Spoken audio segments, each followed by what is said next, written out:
أعوذ بالله من الشيطان اللعين الرجيم. بسم الله الرحمن الرحيم. الحمد لله الذي هدانا لهذا وما كنا لنهتدي لولا أن هدانا الله. لقد جاءت رسل ربنا بالحق والصلاة والسلام على رسوله الكريم خير المبشرين والمنذرين الذي بعثه رحمة للعالمين العربي المكي المدني القرشي الهاشمي ومولانا بالقاسم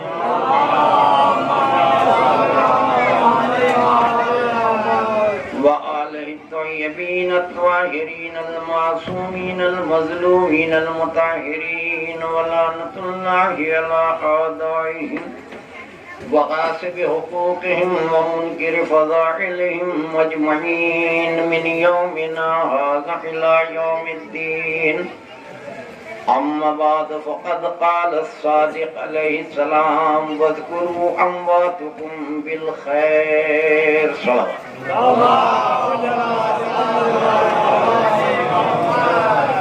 اولاً آپ حضرات ایک مرتبہ سورہ علم، 3 مرتبہ سورہ توحید قل اللہ کی تلاوت فرما کے مرحوم ناصر حسین بن تشمیر احمد کی اردو سنیں.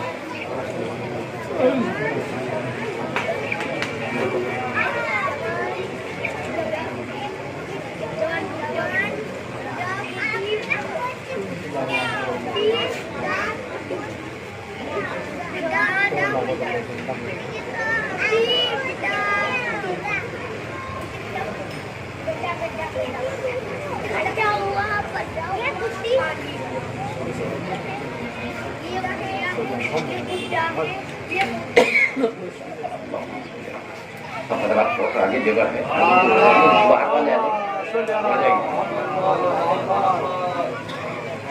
بزرگان محترم، دوستان عزیز، یہ اس وقت کی مجلس مرحوم کے سوئم کے سلسلے سے منعقد ہوئی ہے، لہذا میں نے اسی مناسبت کے لحاظ سے امام صادق کے قول کو آپ کے سامنے نقل کیا، جس میں چھٹے امام ارشاد فرماتے ہیں وَاذْكُرُوا أَمْوَاتَكُمْ بِالْخَيْرِ. دیکھو تم اپنے مرنے والوں کو اچھائی سے یاد کرنا، اپنے مرنے والوں کو اچھائی سے یاد کرنا. جب تک تم زندہ تھے وہ زندہ تھے، چاہے جیسے یاد کرتے تھے، یہ تمہارا فعل تھا. لیکن جو تمہارے درمیان سے چلا گیا، اب تمہیں حق نہیں ہے کہ تم اس کے عیب تلاش کرو.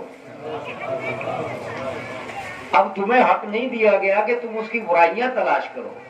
یہ قول معصوم ہے، قول صادق ہے. جب بھی تم مرنے والوں کا ذکر کرو تو اچھائی میں کرنا، برائی میں نہ کرنا. یہ تو قول صادق ہے جو میں نے آپ کے سامنے نقل کیا. ادھر آپ مرنے کے بعد نماز جنازہ پڑھتے ہیں نہیں پڑھتے ہیں؟ اس میں بھی ایک دعا ہے، جو عربی نہیں جانتے وہ اس سے واقف نہیں ہے، لیکن جو عربی داں ہیں وہ اس کے مفہوم کو جانتے ہیں. اس میں آخری دعا میں ایک جملہ ہے کہ اللہم انا لا نعلم منہ الا خیر. ہے نا؟ پڑھتے ہیں بھئی، کم از کم اس وقت تو یاد رہتی ہوگی جب پڑھانے والا پڑھاتا ہے. کیا ترجمہ ہے کہ پروردگار ہے میرے خدا پیدا کرنے والے، ہم اس مرنے والے کے بارے میں، کس کے؟ جو سامنے لیٹا ہے، غائب نہیں ہے، سامنے ہے. ہم اس کے مرنے والے کے بارے میں کچھ نہیں جانتے الا خیر. بھائی ہم تو اچھائی کے بارے میں جانتے ہیں، ہمیں نہیں پتا. کہتے ہیں یہی ترجمہ ہے نا، عالم پروردگار تو ہم سے بہتر جاننے والا ہے، بے شک وہ قادر مطلق ہے، عالم الغیب ہے. یہ کب کہا؟ بات توجہ، حالت نماز میں. اب یہ بتائیے سچ کہا یا غلط؟ بھائی جو ہمارے درمیان میں 60 سال یا 80 سال گزار کے جا رہا ہے، پہلو میں مکان تھا، ہما وقت اٹھنا بیٹھنا تھا، ہر حرکات و سکنات سے واقف تھے، جانتے نہیں تھے کیا ہے کہ جانتے سب کچھ تھے، لیکن اب کیوں کہہ رہے ہو کہ پروردگار ہم تو کچھ جانتے نہیں، کہ اپنی طرف سے کہتے تو شاید جھوٹ ہو جاتا، شاید مکاری ہو جاتی، لیکن یہ تو کہلوانے والا وہ ہے جو سب سے بڑا ہے۔ بھائی پروردگار عالم جس نے نماز کا حکم دیا ہے وہ کہلوا رہا ہے ہم سے، کہو کہ ہم کچھ نہیں جانتے، جانتے تھے مگر اب نہیں جانتے۔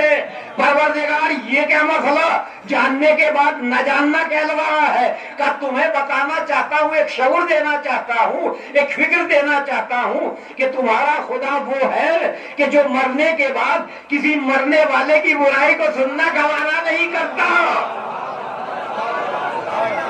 ارے تو زندگی پھر برائی کیسے گوارا کر لے گا؟ انسانیت ہے تو مرنے کے بعد سیکھ لو، اس دعا کے ذریعے سے سیکھ لو، سماج میں رہیں گے تو اچھائیوں کا تذکرہ کرتے رہیں گے، برائیوں کے کبھی قریب نہیں جانے گے۔ ایک صلوات پڑھیے محمد والا۔ مگر آج ہمارا اصول کیا ہے نگران گرامی؟ ابھی ہم نے عہد کیا پروردگار ہم کچھ نہیں جانتے سوائے نیکیوں کے، سوائے اچھائیوں کے۔ امام نے کیا فرمایا؟ مرنے والوں کو خیر میں یاد کرو، کبھی برائی سے نہ یاد کرنا۔ اب ادھر قبرستان سے واپس ہوئے، چند ہی قدم چلے تھے، معاملہ شروع ہو گیا۔ بڑا مکار تھا، فلاں کا مکان دبا لیا تھا، فلاں کی جائیداد لے لی تھی، فلاں کے پیسے لیے تھے آج تک نہیں دیے۔ بھائی اتنی جلدی اصول توڑ دیا؟ چلے تھے تو عہد کر کے چلے تھے، واپس ہوئے تو عہد توڑ کے چلے ہو۔ ارے غدیریوں کو یہ نہیں چاہیے، وہ اور ہے کہ جو عہد کرنے کے بعد پھر جاتے ہیں، تم تو غدیر والے ہو، جو عہد کر لیا وہ رہے گا۔ لعنت پڑھیے محمد والا۔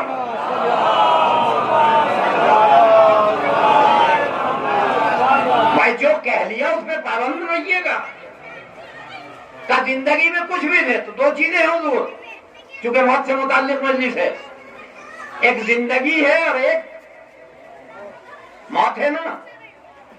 تو زندگی کو ہم زیادہ عزیز رکھتے ہیں اور موت سے ڈرتے ہیں۔ ہم کیا انبیاء بھی ڈرے؟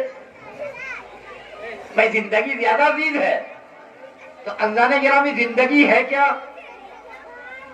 بھائی ہمارے نزدیک یہ جب تک چل رہے پھر رہے کھا رہے پی رہے اپنا کاروبار کر رہے زندہ ہے، اور جس دن یہ تمام منجمد ہو گیا، موت آ گئی، یہی زندگی ہے نا۔ کاروبار بڑھاؤ، بزنس بڑھاؤ، مکانات بڑھاؤ، پراپرٹی بڑھاؤ، بینک بیلنس بڑھاؤ، یہ زندگی ہے نا، اولاد کو آگے بڑھاؤ۔ لیکن کبھی قرآن سے معلوم کیا زندگی کے معنی کیا ہے؟ بھائی ایسے تو قرآن نے چلتے پھرتے لاشیں کہے ہیں، زمین پہ کچھ چلتے پھرتے لاشیں ہیں، ظاہر میں سانس بھی لے رہے ہیں، چل بھی رہے ہیں، کھا بھی رہے ہیں، پی بھی رہے ہیں۔ تو قرآن مجید نے کیا اصول دیا زندگی کا؟ سنیے غور سے، قرآن مجید نے آواز دی، وَأَنزَلَ مِنَ السَّمَاءِ مَاءً، ہم نے آسمان سے پانی نازل کیا، فَأَحْيَا بِهِ الْأَرْضَ بَعْدَ مَوْتِهَا، کیا کیا پانی نازل کرنے کے بعد؟ ہم نے اس پانی کے ذریعے سے مردہ زمین کو زندہ کیا۔ پروردگار زمین مردہ تھی، کہاں مردہ تھی؟ بارش ہوتی ہے تو کیا ہوتا ہے؟ پودے اگتے ہیں، پھل لگتے ہیں، غلہ ہوتا ہے کہ نہیں ہوتا ہے؟ تو پروردگار عالم نے بتایا کہ زمین جب تک کسی کو فیض نہیں پہنچا رہی تھی،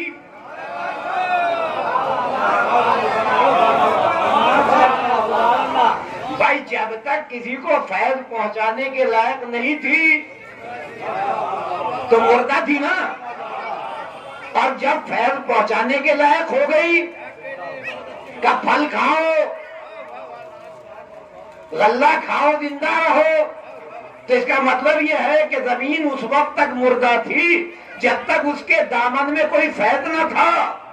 بندے سے کوئی فائدہ نہیں اٹھا رہے تھے. جب وہ اس لائق ہو گئی تو پروردگار نے کہا زندگی تو اب ہمیں اگر یہ دیکھنا ہے کہ ہم دنیا میں زندہ ہیں یا مردہ ہیں تو ہر آدمی اپنی زندگی کو اٹھا کے دیکھے کہ مذہب کا فائدہ ہم سے کتنا ہے, برادری کو کتنا ہے, سماج کو کتنا ہے, معاشرے کو کتنا ہے.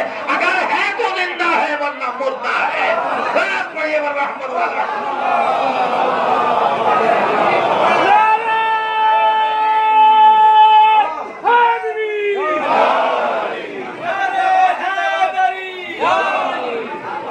بھائی ہمیں دیکھنا ہے کہ ہم زندہ ہیں یا مردہ. کہیں جانے کی ضرورت نہیں ہے. قرآن نے فیصلہ کر دیا اگر مذہب کو آپ سے فائدہ ہو رہا ہے, قوم کو آپ سے فائدہ ہو رہا ہے, سماج کو آپ سے فائدہ ہو رہا ہے تو آپ زندہ ہیں اور زندہ رہیں گے. جو اس دنیا میں زندہ ہے وہ آخرت میں بھی زندہ رہے گا, وہ کبھی مر نہیں سکتا. بہت بڑی محمد والا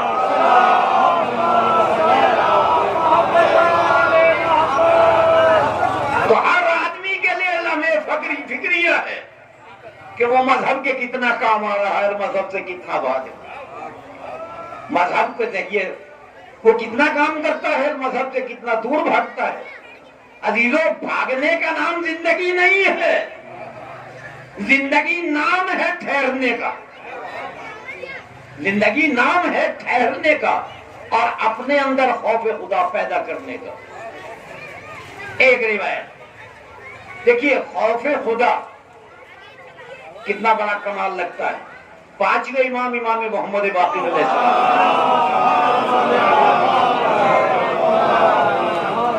نے ارشاد فرمایا کہ 2 آدمی مسجد میں داخل ہوئے. 2 آدمی عبادت کے لیے داخل ہوئے, ایک عابد اور ایک فاسق. ایک عابد, دونوں کی اصطلاحوں کو آپ بہتر جانتے ہیں مجھ سے. جب وہ اپنی عبادت کر کے مسجد سے نکلے تو جو عابد تھا وہ فاسق ہو گیا اور جو فاسق تھا وہ عابد ہو گیا. تو یہ کیا ہو گیا؟ اب جو گیا تھا وہی رہنا چاہیے تھا نا مسجد میں, لیکن عابد فاسق ہو گیا اور فاسق عابد ہو گیا. معصوم نے فرمایا کیسے ہو گیا؟ کہ جو عابد مسجد میں داخل ہوا وہ اپنی عبادت پہ فخر کرتا ہوا گیا,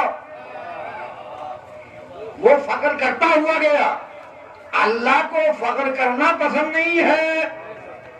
جو فاسق تھا وہ اپنے گناہوں پہ گریہ کرتے ہوئے گیا, لہذا فاسق عابد بن گیا, عابد فاسق بن گیا. اگر خوف خدا ہے تو نوعیت بدل جاتی ہے. بہت بڑی محمد والا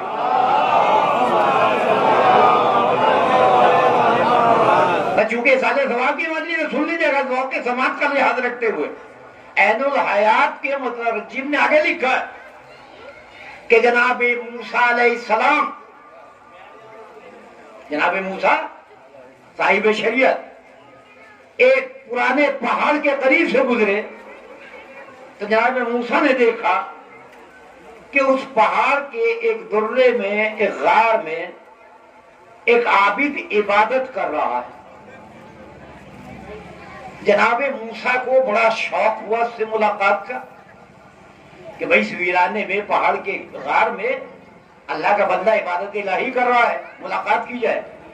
جناب موسیٰ پہنچے, سلام کیا. اس نے بڑے بے رخی سے پوچھا, اس عابد نے, آپ کون ہیں؟ تو نے بتلایا کہ میں موسیٰ ہوں. کہا کہ آپ اللہ کے نبی ہیں؟ کہا میں اللہ کا نبی ہوں, اللہ نے مجھے نبی بنایا. کہا موسیٰ ایک کام ہے آپ سے. کہا بتلائیے کیا کام ہے؟ کہا کام یہ ہے کہ اللہ سے آپ میرے بارے میں یہ معلوم کرائیں کہ میں نے اللہ کی 100 سال تک عبادت کی ہے. 100 سال ہو گئے مجھے عبادت کرتے ہوئے. اللہ مجھے 100 سال کی عبادت میں کیا انعام دے گا؟ اپنی 100 سال کی عبادت کا کیا انعام ملے گا؟ جناب موسیٰ نے پلٹ کہا یہ تو میں ابھی کرا دیتا ہوں. کہا کرائیے موسیٰ. جناب موسیٰ پہاڑ کی بلندی پر پہنچے اور بآواز بلند کہا پروردگار یہ تیرا بندہ عابد جو 100 سال سے عبادت میں مصروف ہے یہ معلوم کرنا چاہتا ہے کہ تو نے 100 سال کی عبادت کے سلسلے میں اسے کو کیا انعام دے گا؟ آواز آئی موسیٰ کہہ دو کل بتائیں گے. آج نہیں، آج سوال ہے، کل جواب ہوگا، کل بتائیں گے. جناب موسیٰ نے آگے عابد سے کہا کہ عابد میں نے اللہ سے مقام مناجات میں تیرے سفارش کی ہے، پروردگار نے کہا کل بتائیں گے. کہا ٹھیک ہے، کل بھی کوئی دور نہیں ہے، کل پتہ چل جائے گا. اور اتفاق یہ تھا کہ وہاں سے کچھ فاصلے پر ایک نہر تھی. وہ عابد الصبح اس نہر پر جاتا تھا، پانی پیتا تھا، نہاتا تھا اور دن بھر کا اگلے روز تک کا پانی وہاں سے بھر کے لے آتا تھا، ذخیرہ رکھتا تھا. اب وہ اتفاق سے جب صبح کو اٹھا اور نہر کی طرف چلا، راستہ بھٹک گیا. بجائے نہر کی طرف جانے کے پہاڑوں کی طرف وہ ادھر نکل گیا. چلتے چلتے تھک گیا مگر نہر نہ آئی. تھکنے کے بعد وہ ایک چٹان پر پہاڑ کے پتھر کے اوپر لیٹ گیا. اب اسے یہ یقین ہو گیا کہ تو زندہ نہ رہے گا، پیاس کا غلبہ ہو گیا. چلتے چلتے اس نے سامنے سے دیکھا کہ انسان آ رہا ہے. اسے کچھ یقین ہوا کہ شاید تیری زندگی بچ جائے. وہ جب انسان قریب آیا اس سے معلوم کیا بھائی تیرے پاس پانی ہے؟ کہا پانی ہے. کہا مجھے دے دو. کہا اس صحرا میں کون کس کو دے؟ جو حال تیرا ہے وہی میرا ہو جائے گا. کہا نہیں کچھ بھی ہو یہ پانی پلا دو، میری جان جو ہے وہ جا رہی ہے. کہا بھائی قیمتاً تو دے سکتا ہوں، اگر آپ قیمت دے تو میں دے سکتا ہوں. انہوں نے کہا بھائی 100 سال سے میں عبادت میں سجدوں میں پڑا ہوا ہوں، میرے پاس تو کچھ ہے نہیں. کہا کچھ نہیں. کہا کچھ تو ہے. کہ ہاں ہے. کہا کیا ہے؟ کہا 100 سال کی عبادت کا ثواب. 100 سال کی عبادت کا ثواب ہے. کہا پھر یہ ثواب دے دے. کہا بھائی بڑی محنتوں سے 100 سال تک عبادت کی ہے ایک گلاس پانی میں. کہا دیکھ لے بھائی تمہاری مرضی ہے. فیصلہ کیا. کہا زندہ رہوں گا تو پھر کر لوں گا عمل. مر گیا. کہا بھائی میں نے دیا کہ یہ لو ایک گلاس پانی، پی لیا. پھر واپس آ گئے اپنی عبادت گاہ پر. اگلے دن آئے جناب موسیٰ. کہا سنو میں نے اللہ سے تمہارے بارے میں ذکر کیا، مناجات میں ذکر کیا. اللہ نے کہا 100 سال کی ہاں کہ عبادت کا ثواب تو لے لیا. اس نے کہا میں نے تو بیچ دی 100 سال کی عبادت. کہا اللہ نے مجھ سے یہ کہا ہے کہ ذرا اس بندے سے یہ پوچھ لے کہ جتنی عبادت کی تھی اس کی قیمت تو لے لی، اب زندگی میں کتنا پانی پیا میرا.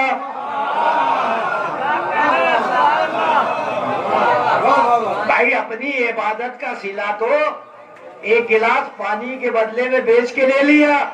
اب موسیٰ ذرا پوچھو کہ زندگی میں کتنے گلاس پانی پیے ہیں، کتنا پانی پیا ہے، کس کریم نے پلایا ہے، کس رحمان نے پلایا ہے. بس وہ یہ سننے کے بعد عابد بے چین ہوتا ہے اور جناب موسیٰ سے کہتا ہے موسیٰ میں تمہاری قیام گاہ تک چلوں گا، تم اللہ سے میری تقصیر معاف کرا دو، میں بہت بڑا گنہگار ہوں.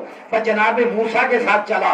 ادھر فریاد کی اور دل میں خوف خدا پیدا ہوا، ادھر جناب موسیٰ پہ وحی ہوئی اور وحی ہونے کے بعد کا موسیٰ اس عابد سے کہہ دو جو 100 سال کی عبادت کی تھی اس کا تو ہم نے اجر دے دیا، مگر اس سے اتنا بتلا دو کہ جتنی 100 سال کے اندر عبادت کی ہے اس سے کہیں زیادہ ثواب اتنے ٹائم کا ہے کہ جتنے دیر میں اس نے اقرار گناہ کیا ہے، اقرار غلطی کی ہے، وہ عبادت 100 سال کی عبادت سے بھی کہیں زیادہ ہے۔ اور موسیٰ اس بندے سے کہہ دو اگر اس نے ہماری محبت اور اپنی غلطی کا اعتراف کر لیا ہے تو ہم اسے 1000 سال کی عبادت کا ثواب دیتے ہیں۔ سلامات پڑھیے پر محمد والا۔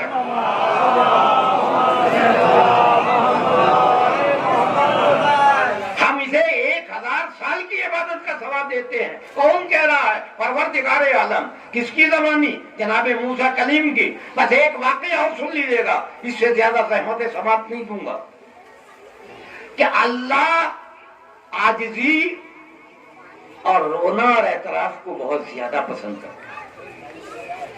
رونے میں بقا ہے، رونے میں کامیابی ہے۔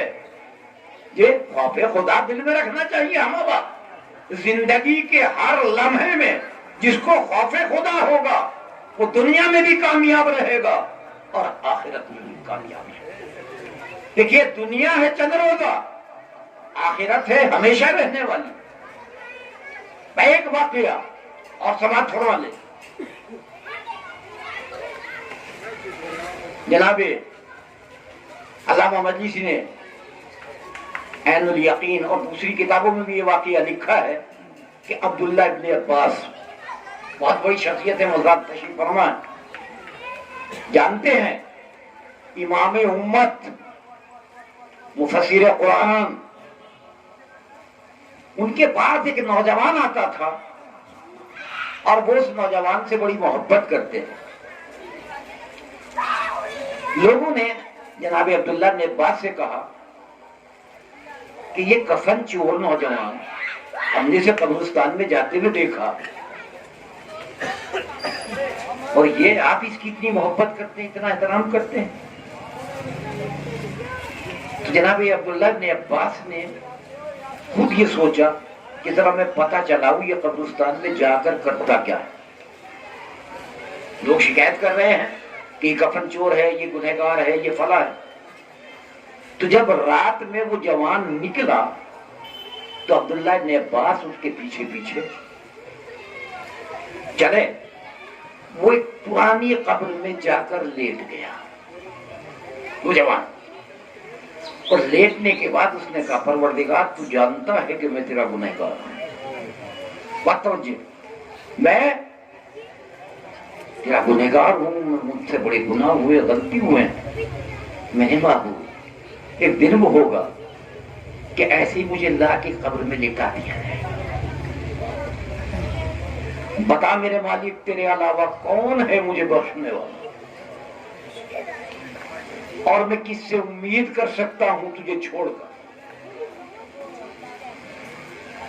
تو جناب جب وہ قبر سے جوان دعا کر کے نکلا، فریاد کر کے نکلا، رو کر نکلا، عبداللہ ابن عباس نے اسے سینے سے لگا لیا۔ تو عزیزو ہمارے لیے اس میں بڑی عبرت ہے، اور معصومین نے فرمایا کہ جب تم اپنے اندر خوف خدا کم محسوس کرو تو قبرستان چلے جایا، اور جانے کے بعد وہاں غور کرنا، قبرستان میں سب نشان ایک سے نہیں ملیں گے، کچھ بڑے ملیں گے، کچھ اس سے چھوٹے ملیں گے، کچھ اس سے چھوٹے ملیں گے، تاکہ تمہیں پتا چلے کہ یہاں سب ایک قد والے نہیں ہیں، کچھ بزرگ بھی ہیں، کچھ جوان بھی ہیں، کچھ بچے بھی ہیں۔ تمہارے لیے لمحے فکریہ ہوگا کہ موت نہ جانے کب آ جائے، موت کب آ جائے۔ موت سے غافل نہیں رہنا چاہیے عزیزو، موت یقینی ہے، اس لیے قرآن مجید نے کہا کہ الذی خلق الموت والحیات، موت مقدم ہے، حیات مؤخر ہے۔ موت کو کبھی فراموش نہیں کرنا چاہیے۔ دیکھیے زندگی میں جسے موت یاد رہے گی وہ کبھی کسی کی برائی نہیں کر سکتا، کسی کی غیبت نہیں کرے گا، کسی کا حق نہیں چھینے گا، کسی کو ستائے گا نہیں، کسی پر ظلم نہیں کرے گا۔ وہ وہی ظالم بنتے ہیں جو موت کو بھول جاتے ہیں، وہی بے دین بنتے ہیں جنہیں خدا یاد نہیں رہتا، خدا کو یاد رکھنا چاہیے، موت کو یاد رکھنا چاہیے، اس لیے کہ ہمارے کاندھوں پر بہت جا چکے ہیں۔ ایک وقت آئے گا کہ ہم بھی کسی کے کاندھوں پہ سوار ہو کر چلے جائیں گے۔ موت کو یاد رکھنا چاہیے میرے عزیزوں، اس لیے کہ دنیا کی کوئی حقیقت نہیں ہے۔ کبھی دنیا کو آئمہ نے منہ نہیں لگایا، اور آئمہ تو آئمہ کے چاہنے والوں نے کبھی منہ نہیں لگایا۔ بس ایک چھوٹا تھا فقرے ہیں، اس میں 2-4 وہ سن لیجیے گا۔ آل محمد کا چاہنے والا قبر، ایک پرانی قبر پہ پیر لٹکائے ہوئے بیٹھا ہے، سمجھ گئے کون؟ بہلول دانا، دیوانہ بھی کہتے تھے بہت سے، لیکن تھا بہلول دانا۔ کچھ لوگ گزرے اور گزرنے کے بعد مذاق کیا، بہلول تم آبادیوں کو چھوڑ کر، دنیا کو چھوڑ کر یہاں قبرستان میں بیٹھے ہو، پیر لٹکائے ہوئے بیٹھے ہو، کیا وجہ ہے؟ تم بتا سکتے ہو؟ کہا کیوں نہیں بتا سکتا؟ آل محمد کے دروازے میں پیشانی کو رکھا ہے۔ کہا اس دنیا میں رہ کر کیا کریں، ان آبادیوں میں رہ کے کیا کریں جہاں سے ایک ایک کر کے سب ادھر آ رہے ہیں، ایک ایک کر کے سب یہاں آ رہے ہیں۔ اور پھر آل محمد کے چاہنے والے نے دنیا کی حقیقت اور قبرستان کی حقیقت کو بتایا۔ 2 لفظوں میں سن لیجیے گا۔ جناب بہلول پلٹ کر ان لوگوں کی طرف دیکھ کے کہتے ہیں، سنو، یہ ایسی پاکیزہ آبادی ہے، نہ کسی کی غیبت کرتے ہیں، نہ کسی کی برائی کرتے ہیں، نہ کسی کا حق چھینتے ہیں، نہ کسی پر ظلم کرتے ہیں۔ ارے اس دنیا میں آبادیوں میں جا کے کیا کروں جہاں ظلم ہی ظلم ہے، جہاں تشدد ہی تشدد ہے، جہاں غیبت ہی غیبت ہے، جہاں برائی ہی برائی ہے۔ یہ تو ایسے لوگ ہیں کبھی پیٹھ پیچھے بھی برائی نہیں کرتے۔ اور آخری جملہ سنیے گا، پلٹ کر جناب بہلول نے کہا کہ سنو، کتنے اچھے لوگ ہیں، ان کا دشمن بھی اگر آتا ہے تو خندہ پیشانی کے ساتھ پہلو میں جگہ دیتے ہیں، پہلو میں لٹا لیتے ہیں۔ ایسے لوگوں سے بہتر کون ہو سکتا ہے؟ محمد والے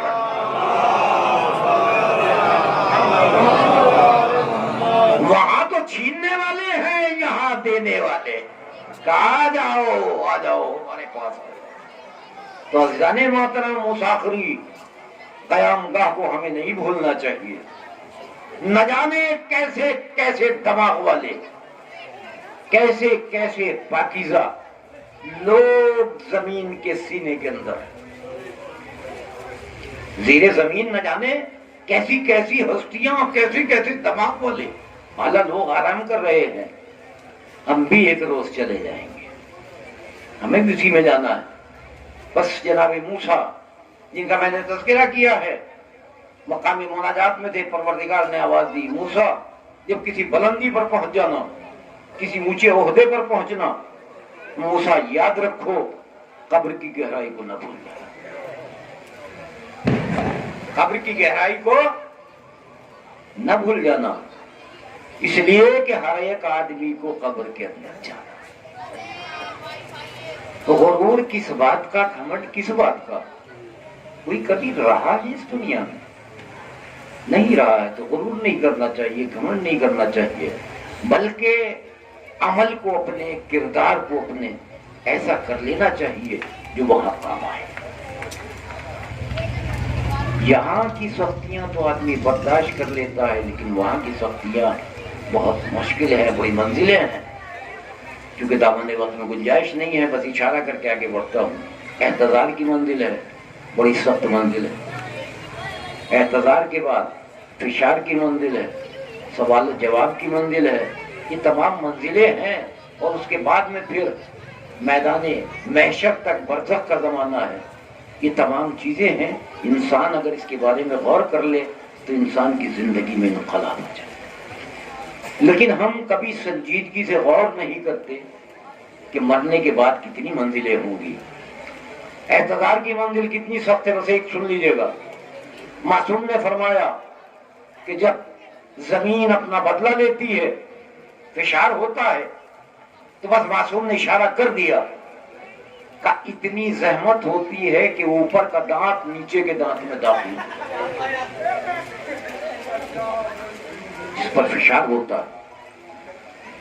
سوچیے عزیزان گرامی، بس میں اپنی بات کو تمام کر چکا ہوں۔ مرنے والا ہمارے درمیان سے چلا گیا۔ ابھی آپ نے سنا کہ کل تک اس فرش اعضا پر بیٹھنے والا تھا، آج ہمارے پاس نہیں۔ آج برزخ میں آرام سے بیٹھے ہوئے ہیں، یہ دستور دنیا عزیزان گرامی۔ مگر ہمارا طریقہ ہے کہ جب ہم پر کوئی غم یا کوئی مصیبت آتی ہے تو ہم اپنے غم کو کربلا والوں کے غم سے ملا دیتے ہیں۔ ہمارا غم ایک قطرہ ہے، آل محمد کا غم ایک دریا ہے۔ جب وہ قطرہ دریا سے مل جاتا ہے تو کبھی فنا نہیں ہونے والا، ہمیشہ باقی رہنے والا ہے۔ اس لیے کہ کربلا میں کتنے غم تھے، آپ سنجیدگی سے جب غور کریں تو عزیزوں کلیجہ پھٹ جائے گا۔ کتنے غم تھے، 72 شہادتیں ایک روز میں جس بیمار کربلا نے دیکھی ہو تو سوچئے کتنا بڑا وقت کا بہادر ہے۔